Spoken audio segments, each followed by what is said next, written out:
Hi guys! Welcome back to my YouTube channels, and for today's videos, magre-review lang ako yung mga perfume collection ko.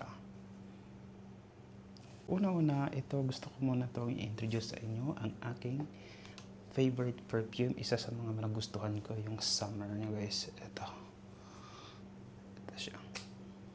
Sobrang bango nito guys. Gustong bango nito kasi is pang summer talaga siya. At saka pinaka-gusto ko dito guys, pag nilalagay mo to, kung nabukasan bago matatanggal yung ganito siya kabango guys. Yan, yung summer. So, meron din siyang winter. Yan, ito si winter. Yan o. Nabango talaga to guys, sobra. Promise, ang bango nito. Gustong gusto ko talaga to siya. Kaya lagi itong lagi kong dala kasi sobrang bango niya at saka nagtatagal talaga siya sa damit. Pero minsan, pinagsasama ko to siya. Isang sprayan para yung bango niya is nag-aagawan siya. Tapos, siyempre, meron din akong isang pabango dito. Parang ano lang siya. Wala sang tatak. Yan lang siya, normal. At saka kung napapansin nyo guys, yung mga pabango ko mostly kasi is color black kasi favorite ko talaga yung color black. Kaya kung napapansin nyo is black talaga siya yung ano ko. Tapos ito naman yung isa, si Hikma.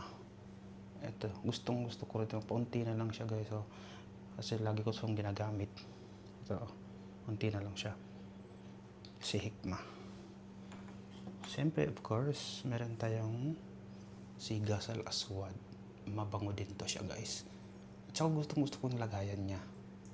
Napaka, ano siya, elegance niya ang dating. Yan o. Spray natin. Bango. At syempre, yung pinaka-favorite ko, yung si Reef. Reef, collection talaga ko talaga is si Reef. Kasi yung Reef talaga, lahat, kadalasan kasi mga pabango is sobrang bango guys. Meron siyang Reef number 1, 2, 3, 4, hanggang pataas pa yun siya. So ito si Reef number 1. Ito yung fresh lang talaga siya. At saka usually kasi mga pabango ko is pang fresh lang talaga siya. I-spray natin. Yan. Tapos kung gusto mo yung Arabic scents na mabango at saka yung parang hindi siya matapang, ito, try nyo to guys. Si Reef number 15. Grabe, itong kwento ng pabango to, meron kaming kaibigan galing sa Saudi, pumunta siya. Tapos itong gamit niya. Tapos naamoy ko, sabi ko, tinanong ko siya, anong pabango mo? Ang bango mo naman yan. Sabi ko, tapos sabi niya sa akin, Reef 15 daw. Ayun, sinearch ko.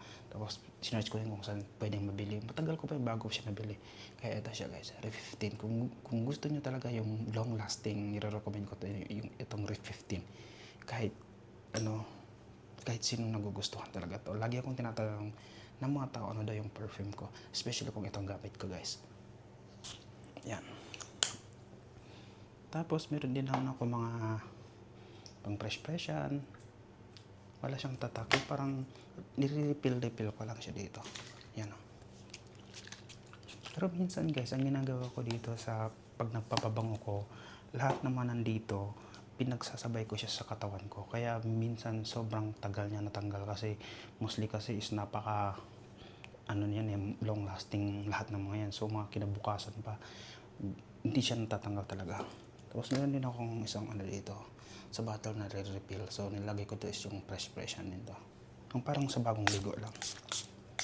Ito usually yung ginagamit ko sa mga refill. Ito yung mga pabango na pang araw-araw ko lang. So itong mga to yung pang emergency like pag may occasion. So yun, ginagamit ko lang siya doon.